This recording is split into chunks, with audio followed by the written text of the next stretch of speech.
強くボルトバーリ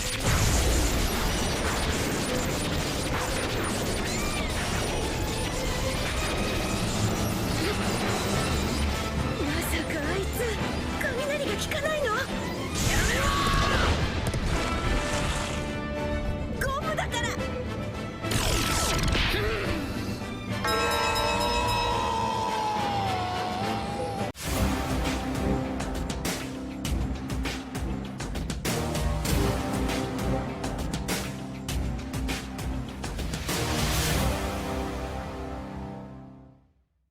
안녕하세요, 럭철TV입니다. 오늘 소개해드릴 피규어는 제1복권 장인계보 결투의 기업 이상 NL입니다. 2022년 6월 24일에 발매된 피규어입니다. 최근에 쿠진양을 방문했을 때 4판 만에 직접 뽑은 피규어예요. 쿠진양 매장을 지금까지 2번 방문했거든요. 2번 다 피규어를 득템을 했어요. 굉장히 저랑 잘 맞는 그런 느낌이 들어서 피규어가 필요할 때 또 방문해야 될 것 같다는 생각이 드네요. 루치에 이어 2번째 장인계보 피규어 리뷰예요. 루치 때도 말씀드렸듯이 수묵화의 일러스트를 바탕으로 제작된 피규어인데요. 이 일러스트를 그린 분이 오카주라는 분이세요. 이번 일러스트를 그릴 때는 이런 이펙트에 굉장히 신경을 많이 쓰셨다고 하는데요. 이펙트를 얼마나 효과적으로 표현할 수 있을지, 또 피규어화가 됐을 때 시각적 효과를 어떻게 하면 극대화할 수 있을지, 이런 부분을 굉장히 고민하셨다고 하는데요. 그래서 그런지 이번 NL 피규어에서 이펙트 파츠가 특히 돋보이는 것 같아요. 이런 부분 때문에 NL이 이번 장인계보 피규어에서 가장 많은 관심을 받지 않았나 생각이 되네요. 실물도 잘 나왔을지 정말 궁금해지는데요. 그럼 지금부터 바로 언박싱을 시작해보겠습니다.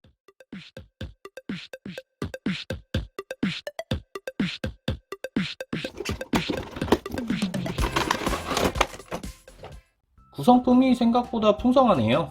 먼저 NL의 본체가 가장 먼저 보이고요. 그리고 NL이 등에 달고 다니는 북, 그리고 창을 잡고 있는 NL의 손이 이렇게 구성품으로 들어있네요. NL의 북 같은 경우에는 앞면뿐만 아니라 뒷면까지 이런 문양이 깔끔하게 새겨져 있고요. 그리고 측면에서 보면은 이렇게 나무로 만든 듯한 나무 질감까지 이렇게 꼼꼼하게 표현해준 점이 굉장히 인상적이네요. 이걸 조립식으로 만들어준 점은 진짜 잘한 것 같아요. 아트제로 NL 같은 경우에는 이 북이 이렇게 본체에서 떨어지는 그런 파손이 굉장히 잘 나거든요.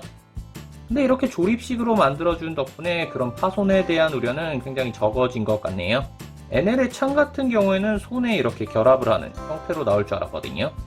근데 손과 창은 이렇게 일체형으로 나오고 팔을 본체에 결합하는 형태로 이렇게 발매가 됐어요. 이렇게 나온 경우에는 창을 어디까지 끼워야 되는지 그런 선택 장애가 조금 줄어들어서 저는 좋은 것 같고요. 그 창의 도색 같은 경우에도 뭔가 순금의 느낌을 적당한 광택으로 잘 표현해 준 것 같네요. 손 쪽의 표현도 굉장히 잘 나왔어요. 우선 이 피부톤을 굉장히 잘 잡았네요. 실제 사람 피부 같은 그런 톤으로 표현이 굉장히 잘 됐고요. 그리고 손등뼈나 이런 핏줄도 은은하고 자연스럽게 표현이 잘 된 것 같아요. 그리고 이 순금 팔찌는 창과 깔맞춤한 것 같은 느낌이죠. 이런 팔찌도 순금 느낌으로 굉장히 고급스럽게 잘 나왔네요. 정확한 높이는 가장 높은 창 끝까지 17cm입니다. 장인계보 루치와 크기 비교를 한 모습입니다. 두 개의 피규어가 같은 시리즈임에도 불구하고 조금 느낌이 다르다라고 생각하시는 분들이 계실 것 같아요. 그게 조형사가 다르기 때문인데요.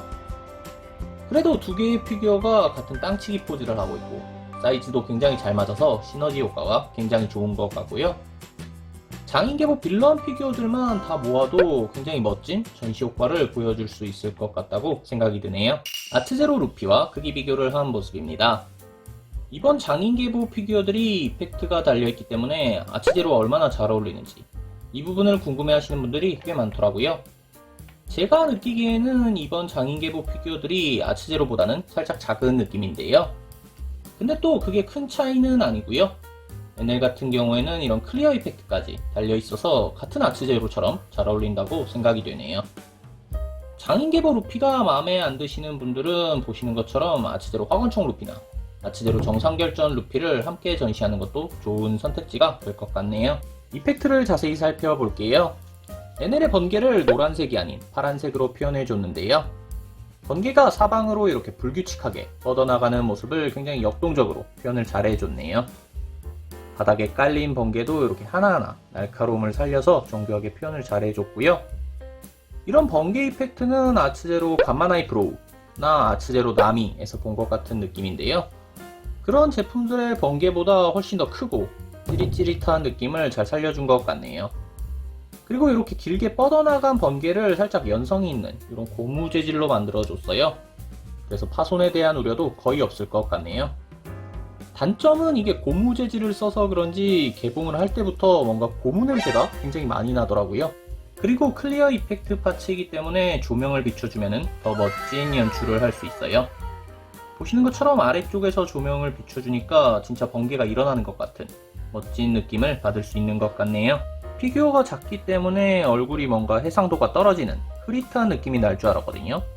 근데 실제로 보니까 정말 깔끔하게 나왔어요. 보시는 것처럼 눈썹도 굉장히 진하게 나와서 인상이 굉장히 진한 느낌이 드는 것 같고요. 그리고 이런 반쯤 뜬 눈, 그리고 비열하게 웃는 이런 입모양까지 에넬의 특징을 정말 잘 살렸다고 생각이 드네요. 에넬 얼굴에서 또 다른 포인트는 이 귓볼이잖아요. 귓볼이 정말 긴 캐릭터인데요. 원본 일러스트에서만큼 길게 표현은 되지 않았지만 피규어에서도 충분히 길게 휘날리는 것처럼 표현이 잘 됐고요. 근데 이게 뭔가 지렁이처럼 보이기도 해서 살짝 징그러운 느낌을 받을 수도 있을 것 같네요. 신체의 일부가 이렇게 번개로 서서히 변하고 있는 듯한 이런 부분도 포인트라고 할 수 있을 것 같아요. 이런 표현 자체는 굉장히 참신하게 느껴지는 것 같은데요. 근데 이런 도색 부분이 뭔가 제일 복권이다 보니까 그렇게 고급스러운 느낌이 아니라서 조금 아쉬운 것 같네요. 근데 근육 표현은 굉장히 마음에 들어요. 음영 표현이 거의 없는데요. 근데 에넬의 피부가 뽀얀 편이기 때문에 이렇게 음영이 없는 점이 오히려 더 잘 어울린다고 생각이 되네요. 허리에 두른 옷에는 채도가 높은 파란색을 사용해줘서 색감이 굉장히 예쁘다라는 생각이 들고요. 그리고 땅치기의 반동으로 이렇게 옷이 휘날리고 있잖아요. 옷이 휘날리는 느낌을 적당한 주름과 조형으로 정말 자연스럽게 표현을 잘 해줬네요. 실제로 보고 가장 놀란 점은 바지예요. 바지의 메탈릭한 도색을 사용해서 이런 금색과 블랙의 조합을 정말 멋지게 표현해줬고요. 문양 자체도 굉장히 복잡함에도 불구하고 원작을 충실하게 재현해줬고요. 게다가 굉장히 굵게 이렇게 표현을 해주면서 뭔가 알라딘이 입는 바지처럼 통이 큰 느낌을 정말 잘 살려준 것 같네요. 지금까지 장인계보 에넬을 살펴봤습니다. 저는 이번 장인계보 피규어 중에서 루치가 가장 잘 나왔다고 생각했는데요. 직접 소장을 해보니 오히려 만족도는 에넬이 높았어요. 많은 관심이 집중됐던 이펙트 파츠 이외에도 에넬의 창과 바지에서 기대 이상의 퀄리티와 디테일을 느낄 수 있었기 때문입니다. 이펙트 파츠도 훌륭했어요. 아츠제로 못지않은 투명도와 역동적인 조형으로 번개의 느낌을 정말 멋지게 표현했다고 평가하고 싶네요. 오늘 리뷰는 여기까지입니다. 재밌게 보셨다면 구독, 좋아요 부탁드립니다.